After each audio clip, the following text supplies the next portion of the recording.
Good evening. Welcome to this meeting of the Common Council of the City of Huntington for December 9th, 2025. Prior to the business meeting this evening, we'll have an invocation led by myself, followed by the Pledge of Allegiance led by Christy McElhinney. Those who wish to participate in both may rise at this time.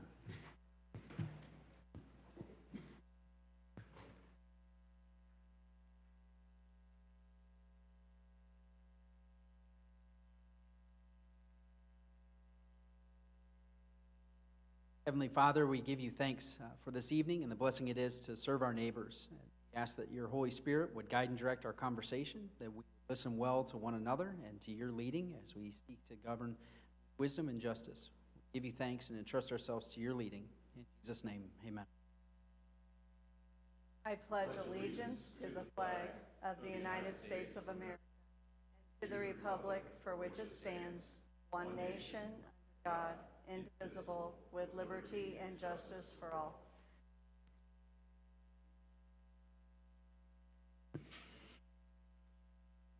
Thank you. And with that, then, we will call the business meeting to order, beginning with a roll call. Christy? Rodegam. Present. Chapman. Present. Felton. Here. Funk. Present. Johnson. Here. Pike. Present. And Rensberger is absent. Thank you. And having established a quorum for the conducting of city business, we'll move along to the first item on our agenda this evening, in consideration of the November 25th minutes. Is there a motion to bring those to the floor for consideration and adoption? So moved. Second. A motion and second regarding the minutes. Further discussion and consideration by council members?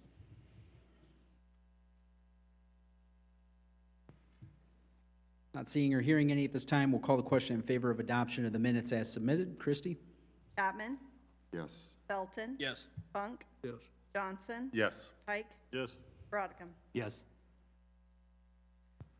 Thank you. And then moving along to reports from committees, boards, or commissions. Charlie? I have nothing, thank you. Paul? Yeah, nothing here. Dwight? Nothing here. PJ? Nothing here. Todd? HQ'd, we're still in the process of hiring a new director because Mark Wickersham has retired. So, but we're still in the process of that, trying to get it all done. You're retired, right? Yeah. That's what I thought. I thought you were just coming back. And we'll address that on the agenda here in a minute, too. And that's all I have for that one. All right. Thank you, Todd. David? Okay. Graydon? Yes, we had some more.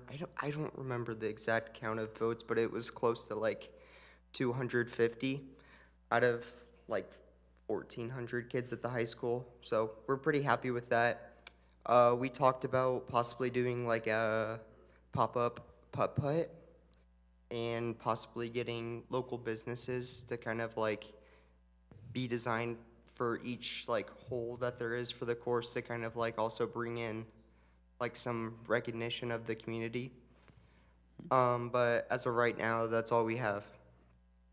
So you had about 250 responses to your survey of the high schoolers? Yeah. And they were identifying putt-putt and entertainment, things like that, Yes. is what they'd like to see in the community? Yes. Great.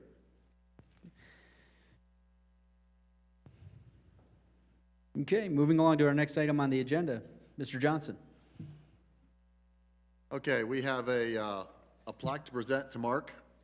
On the plaque, it says, Mark Wickersham, Huntington County Economic Development, in recognition of 17 years of dedicated service, 2008 to 2025.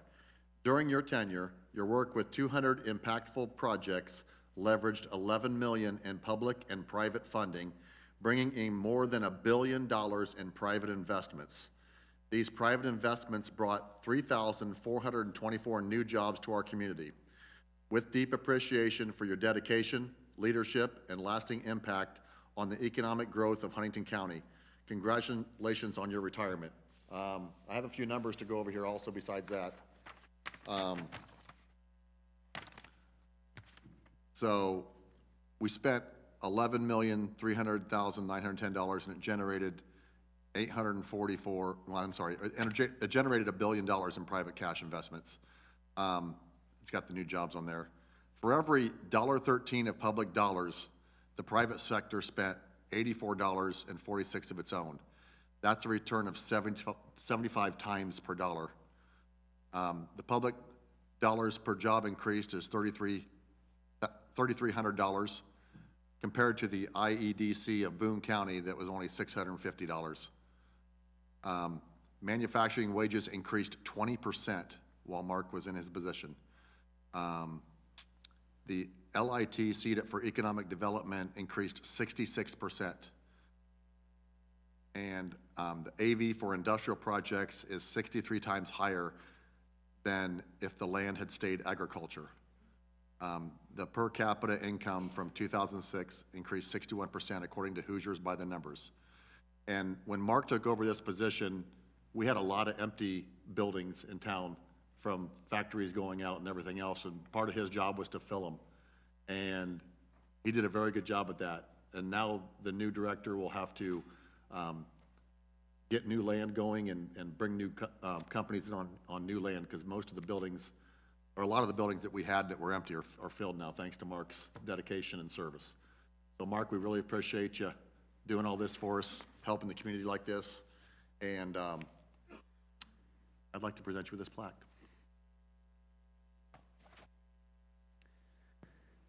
This time, I invite the rest of the council as well to step in. Graydon, if you'd like to join us as well. Kevin's going to come forward and get a picture of everything.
Next item on the agenda, we have Tim Stricker and Tyler Lewis with us this evening from Reedy Financial. They have conducted an analysis of a food and beverage tax on behalf of the city and the county of Huntington, and we're going to have them come forward to present their findings for council's consideration. Again, for the benefit of those who are tuning in, and the reason for why we're looking at this is as we recognize changes that are on the docket based on SEA 1. The city is exploring options that are available to it to offset those losses, particularly as it relates to income tax, as well as then the reduced revenue projections from property tax. And so with that, I want to hand things over to our guests, and as they're going through the presentation, council members, if you have questions, you can stop and ask, but otherwise I'm sure they'll have time at the end of it. So, gentlemen.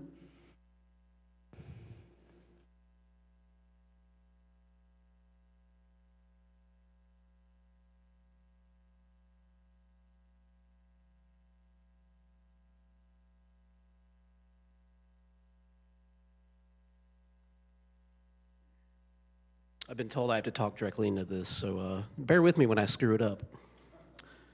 I'm Tim Stricker with Reedy Financial Group, and tonight we're going to talk about some food and beverage tax. This is kind of a filler slide. It just is talking about what we're going to talk about tonight. So we're going to go over the ins and outs of the tax, you know, what's taxed, how it's taxed. Then we're going to go over the administrative process, and then some impact projections, and some comparative data. Another filler slide. All right, so what is taxed under a food and beverage tax? Well, as the name implies, it's a tax on food and beverages. Essentially, it's any prepared food that's prepared for immediate consumption. So essentially anything that's under the current Indiana sales tax would fall under that. It's not going to be any of your grocery items or anything like that. Although I do believe if you know you have a restaurant or a takeout in a grocery store, that item would in fact count for the food and beverage tax. We have a list of things there, but I think what I just said kind of covers it, so.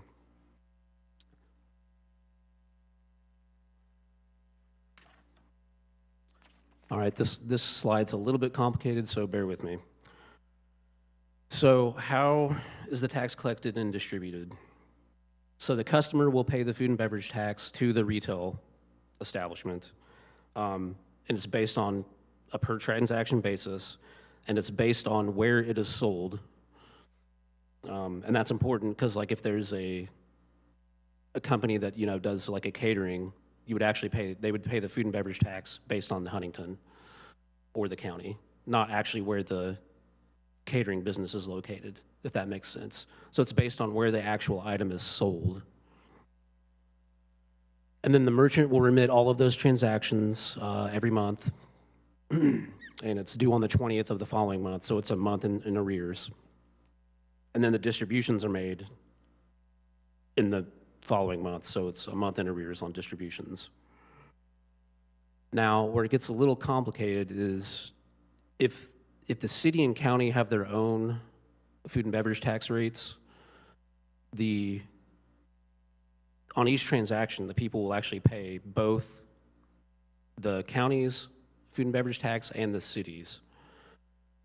And the way that's distributed is it's just distributed to the separate units. So if the city were to have its rate only, it would only be collected on the items that are sold in the city boundaries, and that distribution would only go to the city. Now, if the county were to have a food and beverage tax on top of that, and if they decided to share it with the other taxing units, their dollars would go to, essentially all the dollars would go to the county that were on all the items that were outside of Huntington's corporate city limits, if that makes sense. And then they would, if they so choose, they could distribute all those distributions that the county would get from their tax to the other units. And now that's if there's both the city food and beverage tax and the county food and beverage tax. If it's just a food and beverage tax at the county level, all of the proceeds go to the county first, and then the county auditor would distribute out those proceeds to other units if that's how the county would want to set it up in their legislative process to share it with other units. Does that make sense to everyone? Tim, Yes. the remittances to the Indiana Department of Revenue, Correct. and would they do any audits to make sure, how does that?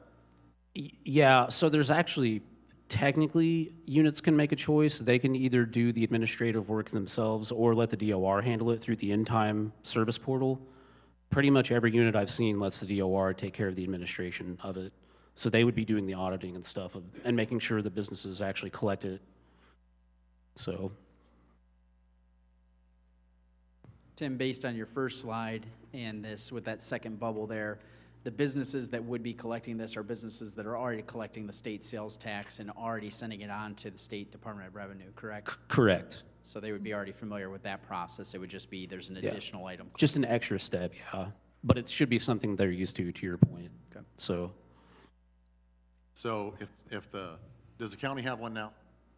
No. the county does not have, no. Okay, so if the city does this, then all the revenue from this goes to the city, correct?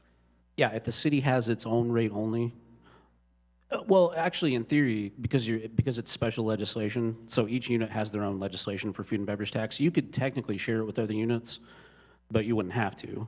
But it would only be collected, like if you did the tax, it would only be collected by the people within the corporate boundaries of the city of Huntington. And then later, if the county did it, anything outside the city would be the county's tax, Correct. and they could distribute it or keep it.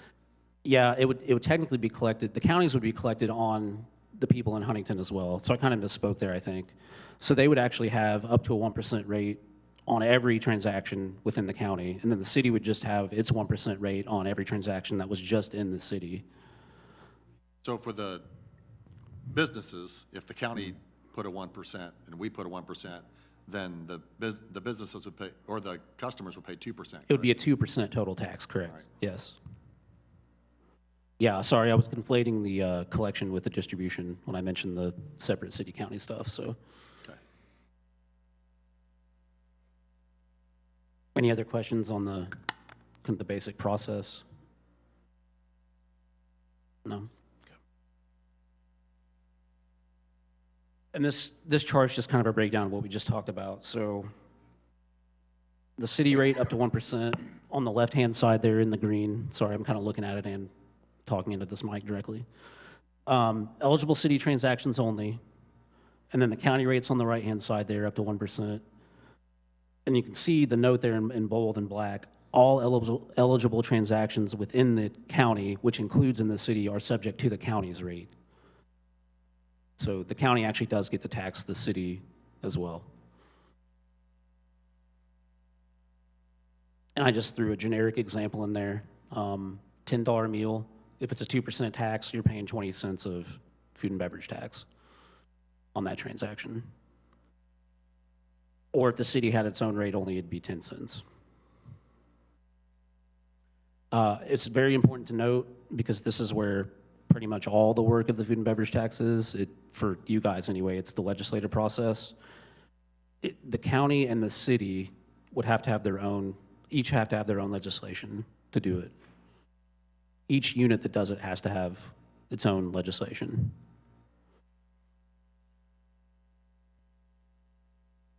Any questions on that?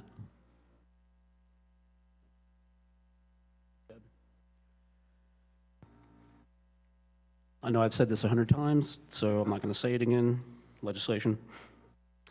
We wanted to kind of show you how other communities, like what they've done with their food and beverage tax, because it is pretty specific in the legislation typically. There's only a couple that are vague, where it's like, basically they can use it to maintain any of their assets. The biggest example of that's Nashville.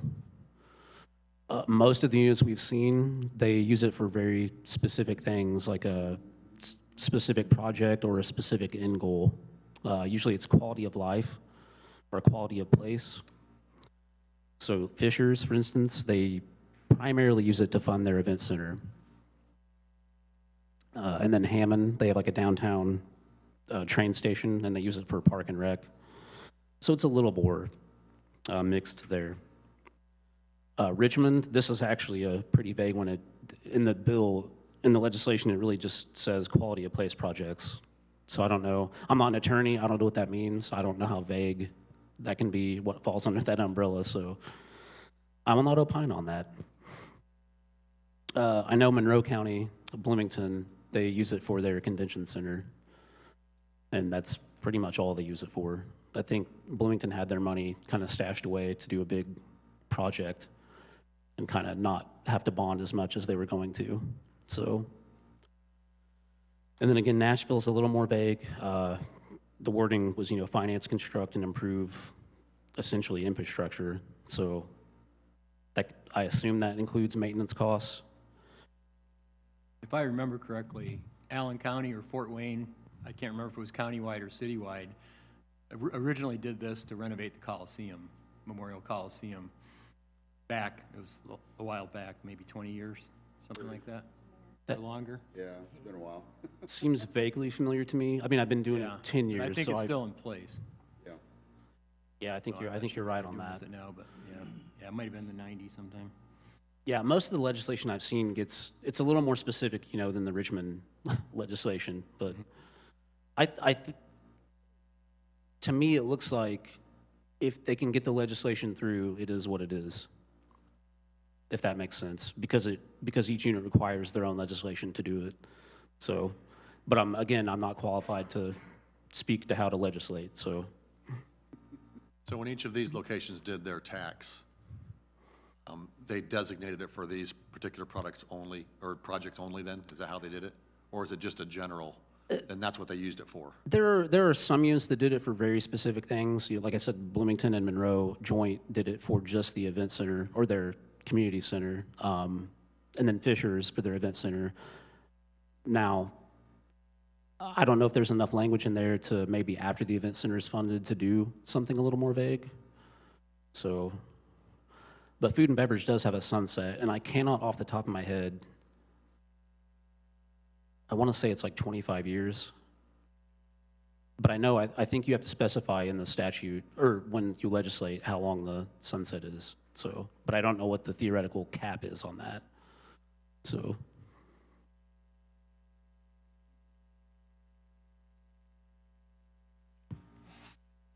all right, the next slide's another little filler slide, so we'll mosey on past that one. All right, so here's kind of like a timeline breakdown of everything I just talked about. So the city and/or the county, depending on if the city wants to work jointly with the county, or if the county wants to do their own, or if the city wants to do their own, however you guys work that out, you'll be working with Senator Zay and Representative Sweet, because they'll have to actually present the bill to the IGA, and they'll have to send that bill through the legislation. And then once the ordinance passes, each unit is responsible for passing the ordinance. So if the city is the one doing it, you'll have to have the ordinance. If the city does it, you'll have to notify the county that you've done it. If the county does it, they have to notify pretty much all the other municipalities in the county that they've done it. So, and then, and this is the longest part of the process because the DOR has to set everything up. Once that process starts, it's 120 days. So that's how long the DOR needs to set up all their in-time portal and get the businesses, you know, acquainted to collecting that tax.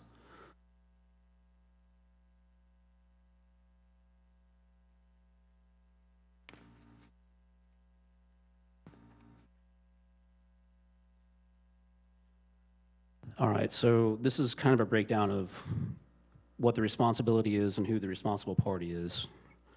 So the registration, collection, and remittance to the Department of Revenue, that's actually the individual businesses that are responsible for that, and they do it every month.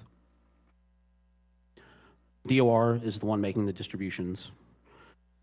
Now, if you have a countywide food and beverage tax only, they'll make that distribution to the county auditor, and then the county auditor will disperse it to the individual units. The way I've seen that done is a per capita basis, but I'm assuming because it requires its own legislation, they could set that up in a different method, although I'm not sure what that method would be. So maybe they could base it on the number of businesses each municipality has. I really don't know. I've only seen it set up per capita, so that's what we based all the projections you'll see later on. And then enforcement, which Mayor asked about this, it's the administration of it essentially is the DOR. So all the auditing and everything like that's on the DOR. And they do that as needed. I didn't really see a specific schedule for them when they do it. I can't really speak to that, so. There is one annual financial report that the Madam Clerk Treasurer or the county auditor would be responsible for. If the city has its own rate, Madam Clerk Treasurer would be responsible for that. If the county has its own rate and shares that with other units, they would actually be responsible for all the units. So they'd be responsible for tracking all the transactions. And that's a March 1st deadline every year. And then that last one is just kind of a freebie, I guess, to make this thing look better and take up space. The SBOA reports publishes the report on Gateway.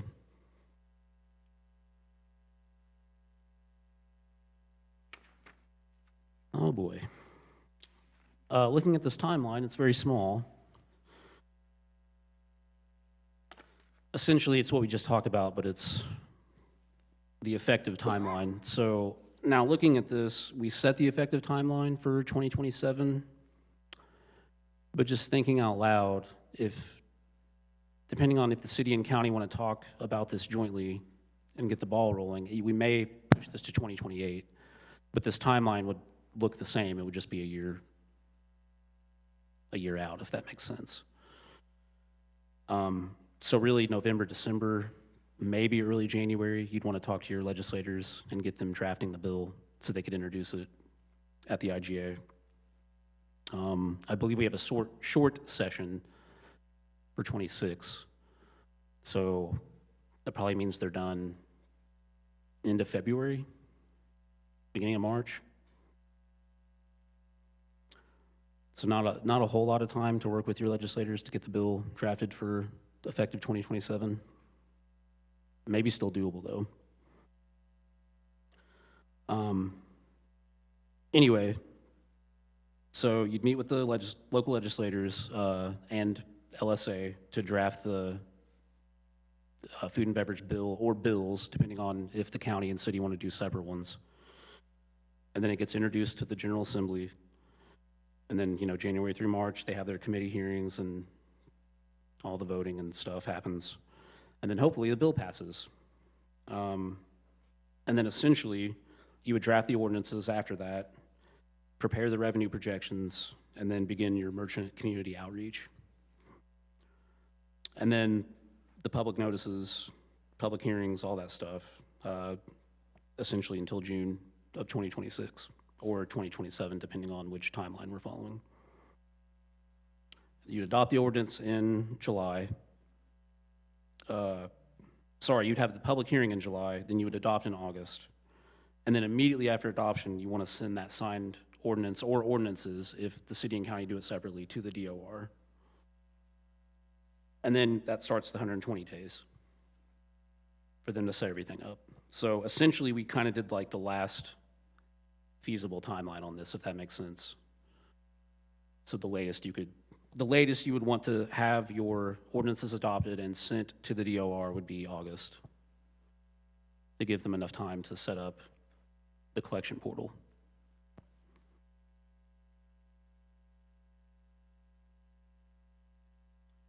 The distributions are a little bit weird on the timing. That last point there was more of kind of an educated guess.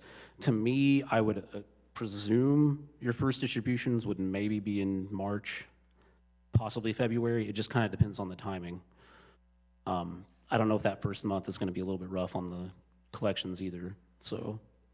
Well, just saying that it starts in January, as a business owner, we would pay our taxes in February, and you're saying the distributions would be the month following that, correct? Yes, So January's would come in March, February would come in April. yes.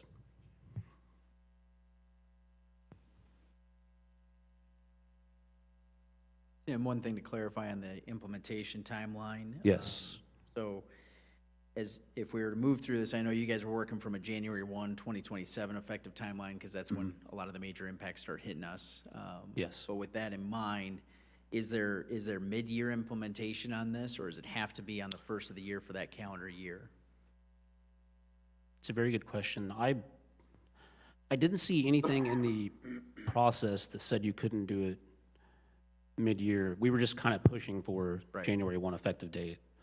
But just keep in mind the collection and distribution timeline, so, yeah. So you just want to make sure you give local businesses 120 days. Right. Right? I think that's the important timeline there. Yeah, the implementation window for them Yep. to be ready to collect. Yeah. Okay. Thank you, Tyler, good save.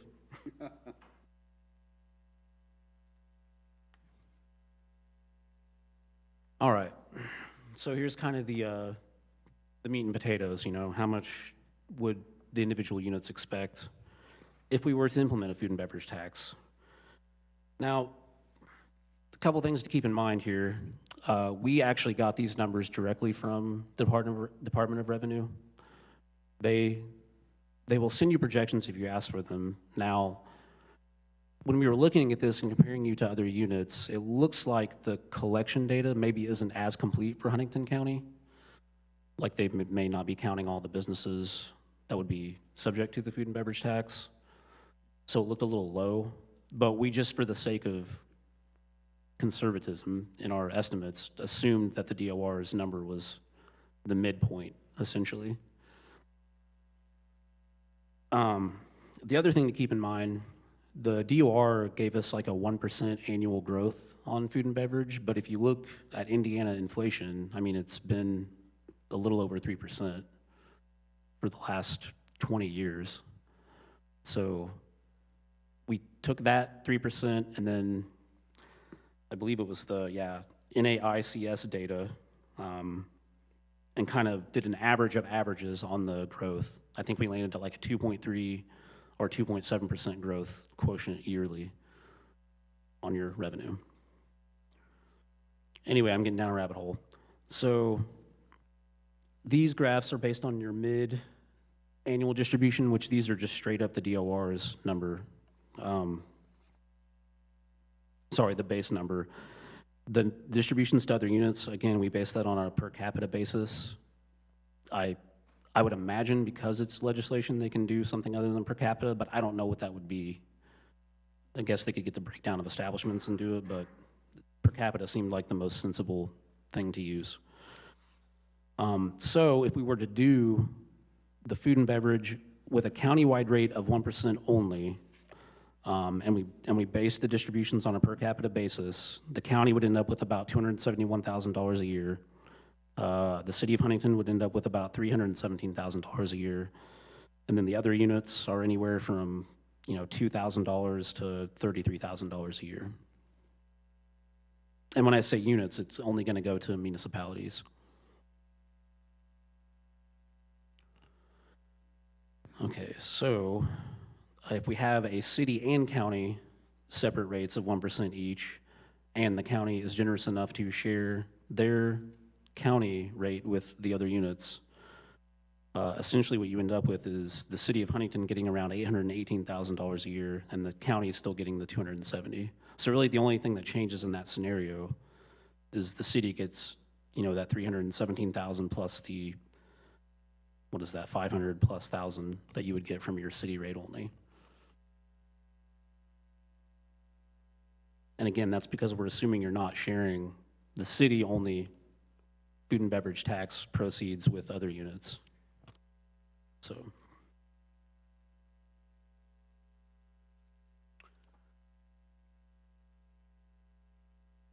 That looks really messy up there, doesn't it? Wow. It's kind of the same graph, just in bar form. Just showing you the breakdown of each unit.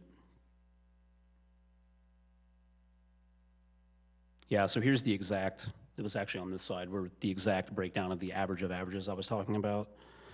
So consumer price index inflation, January 1, 2000 to January 1, 2025 is 88% or 3.52% annually on average. And then the Bureau of Labor Statistics and Stats Indiana have the inflation at 3.42% and 2.7%. Sorry, 3.42% for those. So if you average all three of those together, it's 2.7%. So that's what we assumed in this model, was 2.7% annual food and beverage tax distribution growth. Does that seem fair to everyone? So on the second graph where the city and the county both do 1%, the reason it goes from 316 in the first year to 817 is because the county is doing that by population? So so let me go back to that. So in this previous graph, the graph on the left-hand side is if the county has a rate only. So the city would not have a rate under that scenario. It would just be a 1% rate countywide. And if the county were to distribute that on a per capita basis to the other municipalities, the city would get that 316. That's if on they there. distribute it by per capita, but they can distribute it any way they want, right? Yeah, but I don't know what that model would look like. Because again, it looks like the data the DOR pulls from that has your registered businesses and it looks incomplete. And they actually told us that themselves. So Okay. I don't know what they would base it on. But the graph on the right is if the city and the county both do a 1%, so all businesses within the city limit would end up paying 2%. Correct. Yes. But the businesses would pay it or the customers? Well, the customer would pay it. The Sorry. businesses would remit it to the DOR, but the customer would be paying it. Okay. Yes. Yeah.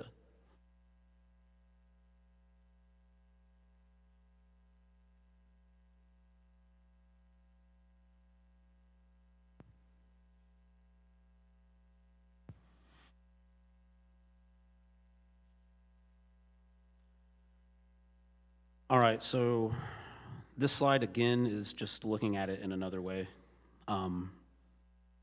If you look there, so from left to right, you can see the estimated population of each municipality, and we base that on the 2025 population estimate that the state, I have to get this right now, comptroller now, what they use to base their distributions on. So, long story short, the city of Huntington's about 46.2% of the countywide total population. On the low end, so we did a low end, high end, and the midpoint, again, is the DOR, just straight up what the DOR gave us as their 26 estimate. So low, high, mid. On the left-hand side there, so the first three, low, high, mid, that's countywide food and beverage tax, 1% only. And then the next three sections, low, high, mid, that's city only. And then the last three parts are the combined, if the city and county have 1% each. So again, on the mid end, if the city and county both have a 1% tax, so a 2% tax total on every food and beverage transaction, the city would be looking at about $817,000 annually.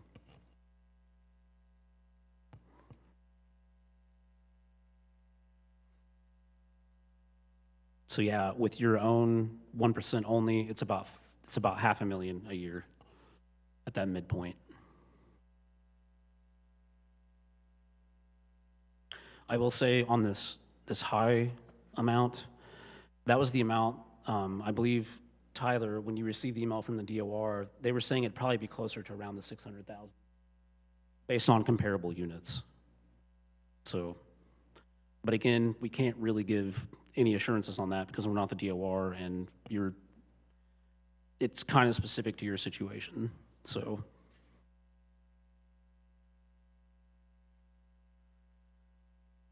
Okay, so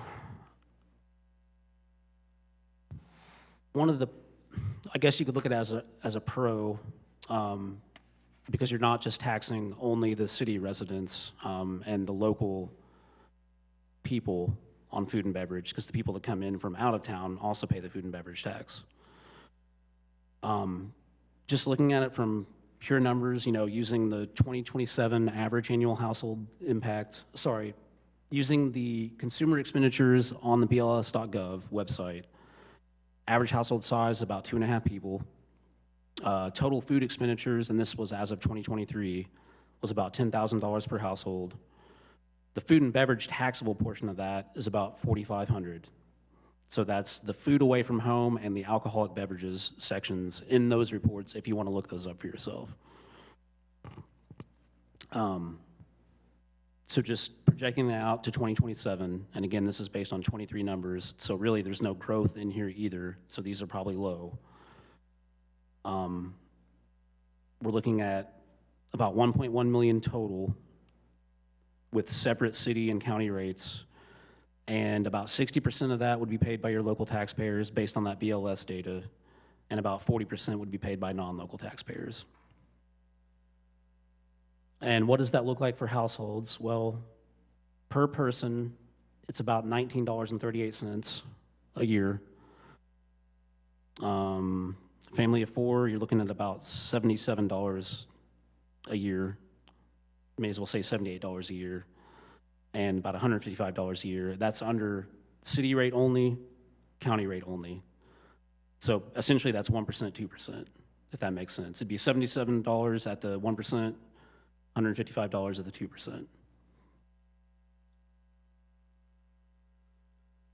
Any questions on that? I know I'm throwing a lot of numbers and percentages at you, so. Nope. All right, so clearly this is not an exhaustive list of pros and cons, but these are kind of the ones that jumped out at us. So I guess we'll start on the con side, left to right. So the local control aspect. Now, because this has to be legislated, like obviously a lot of the time in the front end is going to be on the city and or county to get the legislation through. You're gonna have to work with your legislators, figure out what you want to do with the tax, kind of all that grunt work in the beginning. The good news on the local control, on the pro side, is you get to fine tune the legislation. So working with your legislators, you get to determine what it's used for. Money, pros and cons. On the con, again, it requires its own legislation, so it's kind of complex. And again, anything that takes time takes money, so there's a cost that comes with establishing it. The pro side on the money part of it is you're not taxing only your local taxpayers on this. The burden's shared with a bigger pool because you're also taxing non-local taxpayers. As far as the pre-establishment administration, again, city and county is going to have to be doing most of the outreach there, community outreach, justification to your taxpayers for why it's needed, working together with other units, things of that nature. On the plus side of that, on the post-establishment administration, there's minimal things that you have to do. It's just that annual report, and then the DOR essentially does. The DOR and businesses do essentially everything else.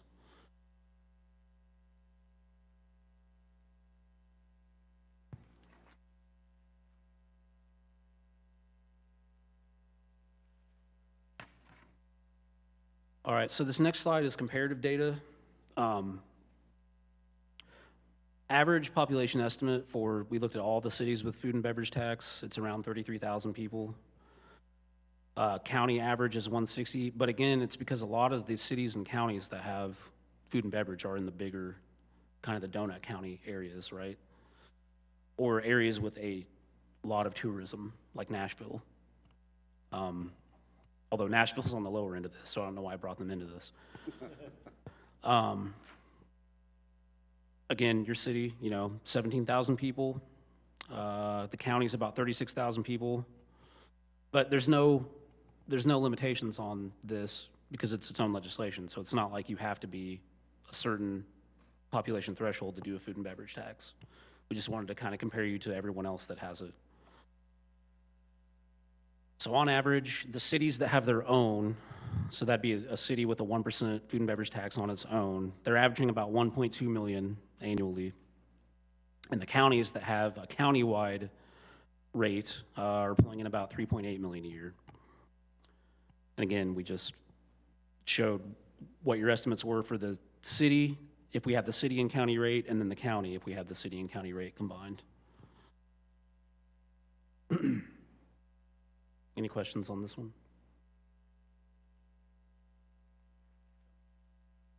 Oh, I guess I did forget to mention this. There's 19 cities as of the 2024 database, because we don't have the 25 yet. That'll be, I don't know, March of next year before we get that, but 19 cities have it, and 13 counties.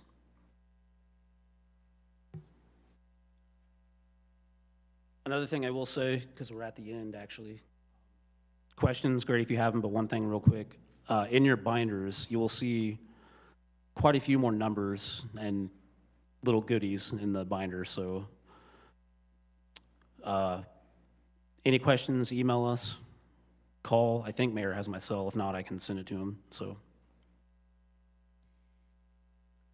And now it's question time. Any other questions? Is this the first time presenting this here, or has this been presented to the county? This has not been presented to the county.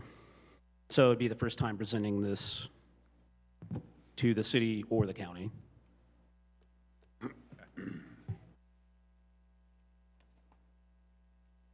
We'd be giving roughly the same presentation to the county. It would just be all the things that we geared toward the city would be geared toward the county, if that makes sense. So a couple examples then, as far as units and how this would be applied.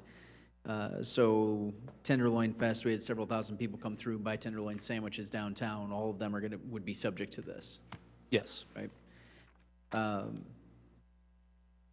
Huntington County Community School Corporation charges for prepared, are they exempt from the state sales tax, or are they subject to state sales tax currently? My gut tells me they're exempt, but I cannot say with certainty they are. And I would have the same So- question for the university with their students and for the hospital as well.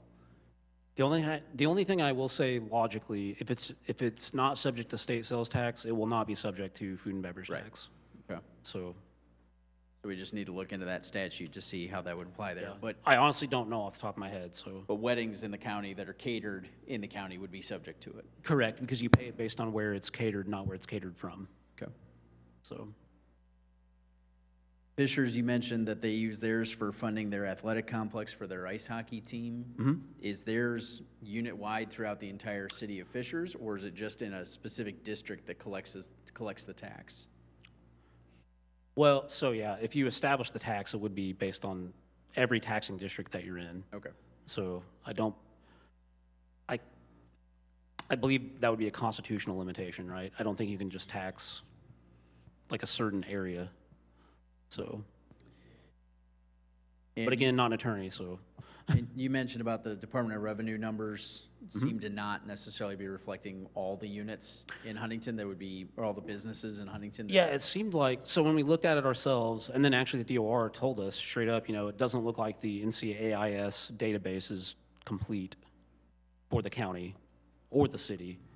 So I don't know what that means. Other than it just looks like the number that they gave us is probably low.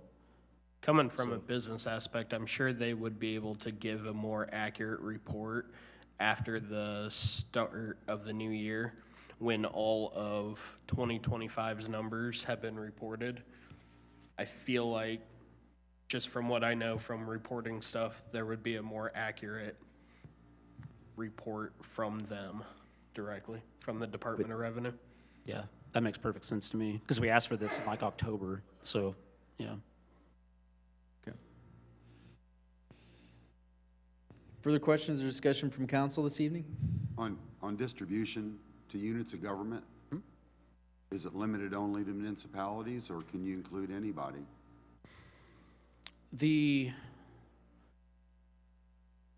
I believe statutorily it'd be limited to municipalities. However, there's nothing to prevent you, I wouldn't think, from doing interlocal agreements. But also, if you think about it, if you're doing it for quality of place, there's gonna be overlapping units. So like the township's gonna benefit if, Huntington were to build like an event center or something, right? Or to even just take care of your infrastructure that you currently have. So that argument could also be made. They don't benefit from it directly, but it's kind of the joint asset concept, if that makes sense. But I don't think there's anything that would prevent you from doing interlocal agreements. So, but again, not an attorney, so. So on the, and I know you've got the detail for us here in the binder, but you mentioned there was 19 cities that are currently receiving this and 13 counties, so 32 total units. Are any of those counties and cities overlapping? Yes, I think. Is Fishers in Hamilton County? Yes, Because both of them are collecting. yes, Hamilton does have its own food and beverage tax, you are correct. So that's at least one example. I want to say there's at least one more, but I cannot off the top of my head remember which one it is. What county is Carmel in? Carmel's also in Hamilton County. Hey, they're doing it too. Multiple overlap. Yeah. Yeah. Well, but, yeah, so if say you buy something in Fishers, though, you're in the county, so you're paying the 2%, but you're not paying the extra 1% Right. for, Carmel's. So,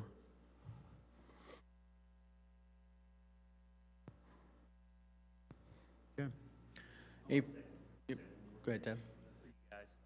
So I think there's flexibility in how they write the legislation if you would want to do a food and beverage tax, to answer some of your questions. But obviously, you guys are looking at SEA 1 and trying to recoup some of those property tax revenue losses, so it's going to hit your operational funds. And I think you just want to make sure you're Senate and House representatives are on the same page with you in terms of how you use those dollars. If they're not, then it's not going to help protect you from property tax losses. I think that's the most important thing to determine first before you move forward with it. So, but in terms of answering your questions on how it's used, I think if you work with your representatives, they can write the legislation in such a way, you know, if you want to share, maybe share it with other units or maybe a township. Maybe that's possible, so. So is this kind of thing going on in other counties and cities because of SEA 1? You have other clients that are doing the same, considering this? Yes, we have clients that are considering pretty much every option available to Right. them. Okay. Because some of them are impacted quite strongly, much like the city of Huntington is. So, Sales tax.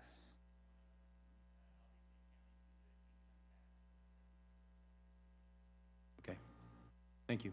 And this is a hard 1%. You can't,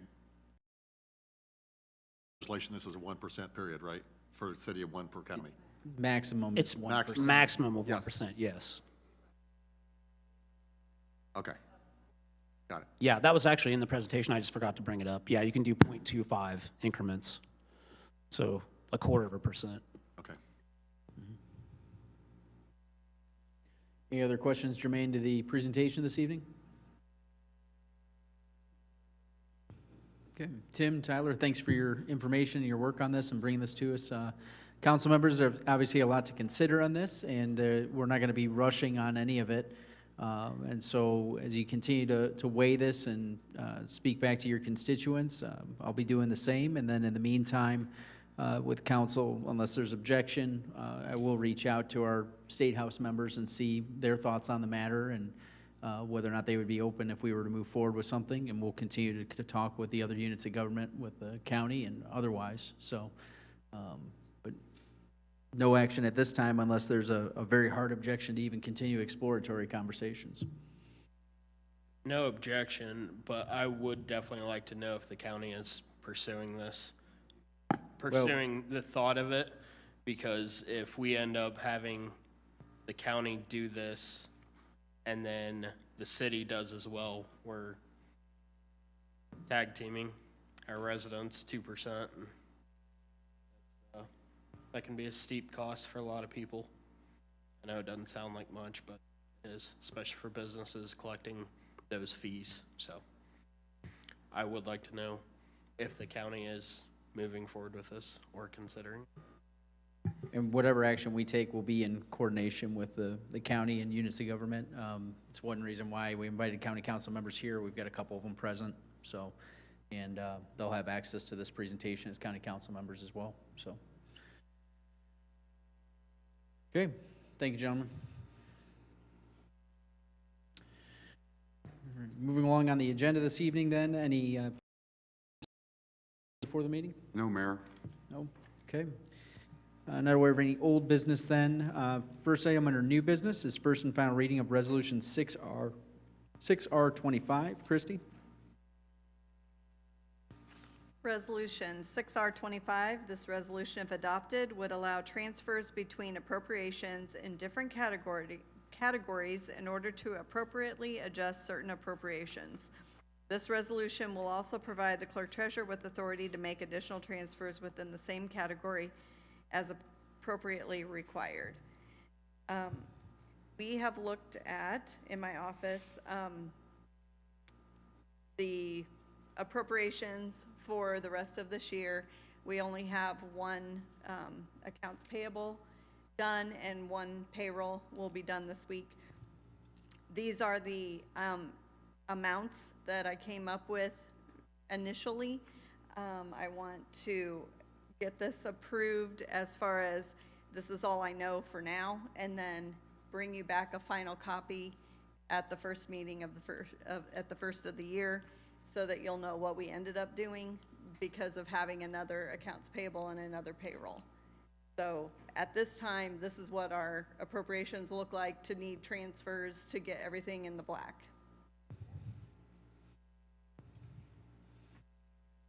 Is there a motion to bring Resolution 6R20 consideration? So moved. Second. Motion and second. Further discussion and consideration by council on the details within the transfer resolution.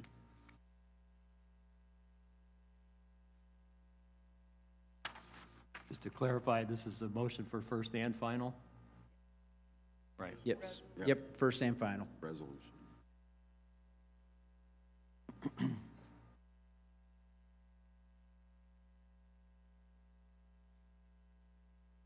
Not seeing or hearing any further discussion or consideration, then we'll call the question in favor of Resolution 6R25 on first and final reading.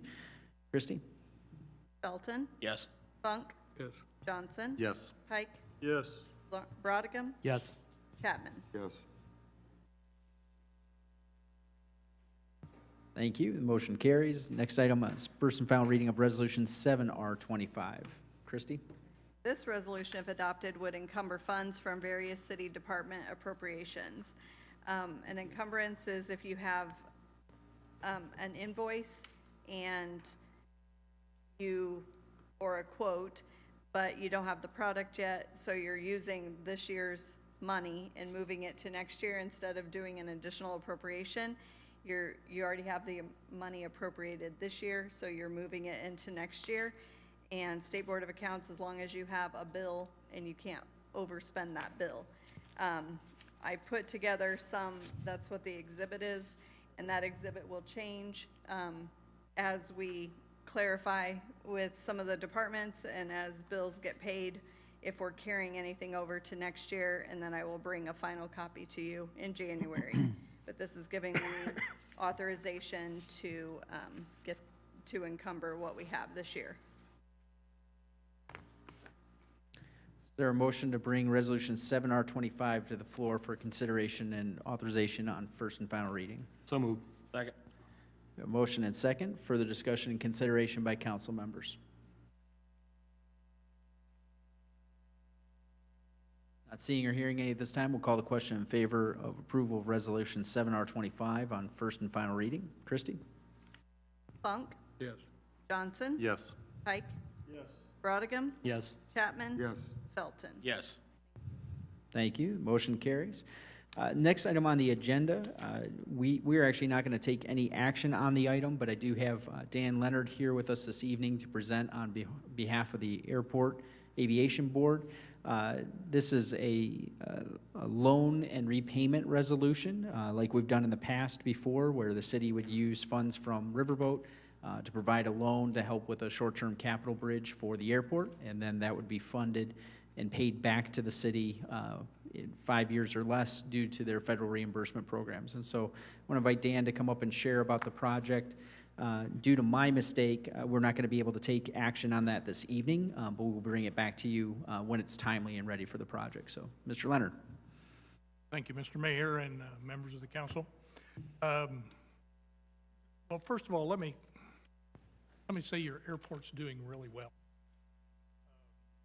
Very happy with what's going on. Just to give you an idea of some of the impact that it has on the community. This is just in the recent last couple weeks. We have had people from Onward in, people from Rural King in, people from Loves in, Asian Motors, I-69 Trailer Sales, Josh Harsh Racing, A&J Steel Erectors out of Merritt Auctioneers, Sullivan Auctioneers, Seal Masters out of Indianapolis, a general contractor that works with General Motors on air conditioning, and of course we have Patriot Aviation at the airport. Patriot Aviation does both ag spraying and has a charter service at the airport.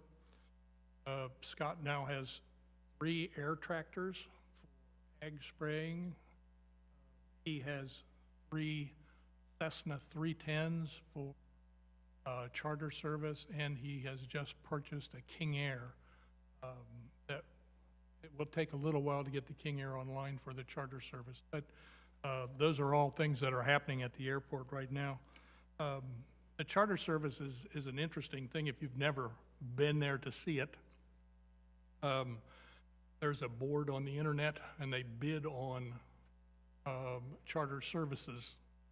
A lot of what Patriot Aviation does is not only aviation parts and auto parts, but human parts.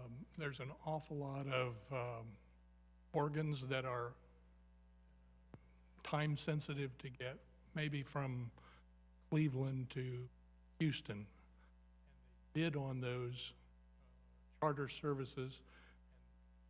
Your airport services has 3 Cessna 310s that are flying a lot just to take care of those things. Right now, we're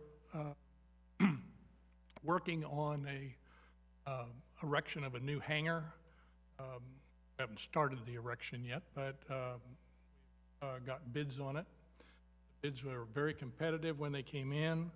And I'm going to round these numbers off, if that's okay, a little bit, Mr. Mayor and Council. I'll be glad to give you exact numbers. The hangar that we've projected is 100 by 110 with an 80-foot door on it. We currently have hangars big enough, for example, to get a King Air in width-wise, but the tail is too high to go through the door. And we have hangars that have doors tall enough, but not enough width to get a King Air wingspan in. So some of these people that to the airport like to have their airplanes, their $5 million, $10 million airplanes pushed in a hangar overnight or maybe a couple days, as well as we need the space. We are pretty well booked up. So we put the, we asked for bids on the hangar, and we had 5 companies bid on it. The hangar came through with soft costs and everything else at about $1.6 million. The airport has been very fortunate in acquiring grants from the FAA. We received a grant of $600 and some thousand for the relocation of the fuel farm, which you've helped finance several years ago. I believe it was 2015. After the fact for that grant and received, we've got the first installment in, $380-some thousand, and then the FAA has pledged another $150 in 26 and another $150 in 27 to cover the cost of moving that fuel farm over. That's the money we hope to use for the new hangar. Right now, the Board of Aviation has about a little over $900,000 in capital money in the bank. We get another 150 in 26 and 150 in 27, which should put us at about 1.2 million. A little bit short of the 1.6 to build the hangar. We're hoping that the council will consider loaning the airport the additional money for that. It's going to be Mayor and I have talked about this, and the city attorney have talked about it. We have enough money to start the project, and we'll be getting 150 additional in 26. 27 money may not be here in time to make the final payment on the hangar. We don't know for sure. Those payments come about mid-year, I believe. Christie probably has those figures. I think we've been very fortunate at the airport. Things are going very well. We received another grant through the IIJA money. It's originally called the bill money. It was bipartisan infrastructure legislation passed by the federal government of $360-some thousand. You're going to see in the spring an upgrade in the lighting system for the runway called reels, runway end lighting for each end of the runway, and also the PAPEs, which are elevation indicators when you're coming in on approach or landing. They show red, white, and green. So that totals $360-some thousand in upgrade of lighting that will be done in the spring. Mr. Mayor, is there anything else I can? I think that touches on the explain? general structure of it. Okay. Project. Glad to answer questions, and if you want specific, absolute specific numbers down to the pennies, I have them in my briefcase here. I'm glad to share with you. But those are kind of round numbers.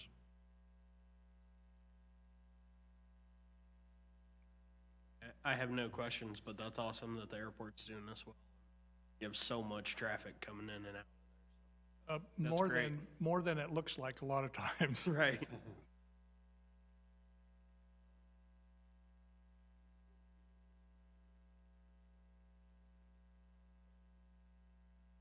I think not for some time. I think if we get this large hangar currently up and going, it will make a huge difference for probably another 20, 25 years. I will tell you that other airports in the area have been constructing large hangars. Logansport just built one about this size with a 100-foot door. Kendallville put one up, and Angola put one up, and they are getting used. We've been talking about doing this for about 5 or 6 years, and it's. Mark can testify to that. Mark was on the board when they started talking about this, and hopefully it's going to come to fruition. Thank you very much for your attention. So, council members, as I noted before, we will bring back a resolution regarding that in the new year.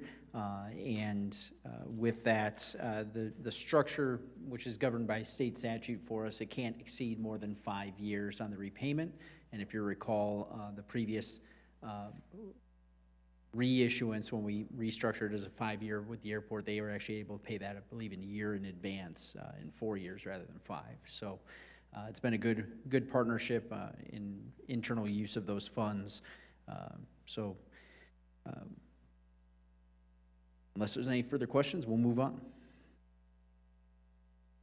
Okay, moving along to miscellaneous items. Christie, November 2025 budget reports.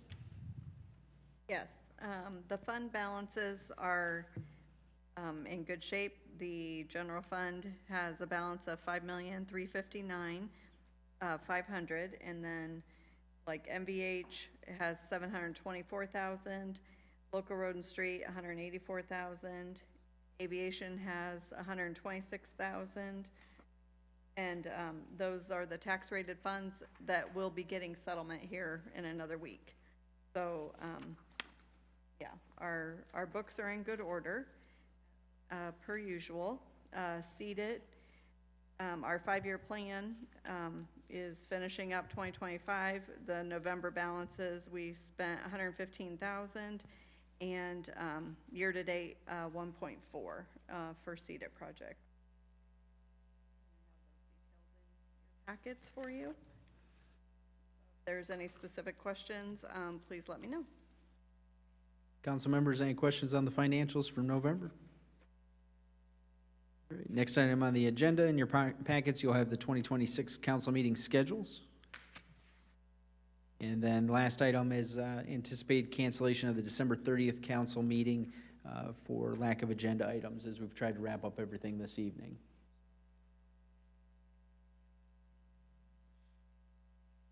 Mr. Harper, point of order, do we need an affirmation vote from council to cancel that meeting? Or can we just keep it open for now and cancel later if nothing comes up? Yeah, thank you. All right, with that then, if there's no other items for the good of the order, is there a motion for adjournment? Second. Motion and second. All those in favor indicate by saying aye. Aye. Thank you.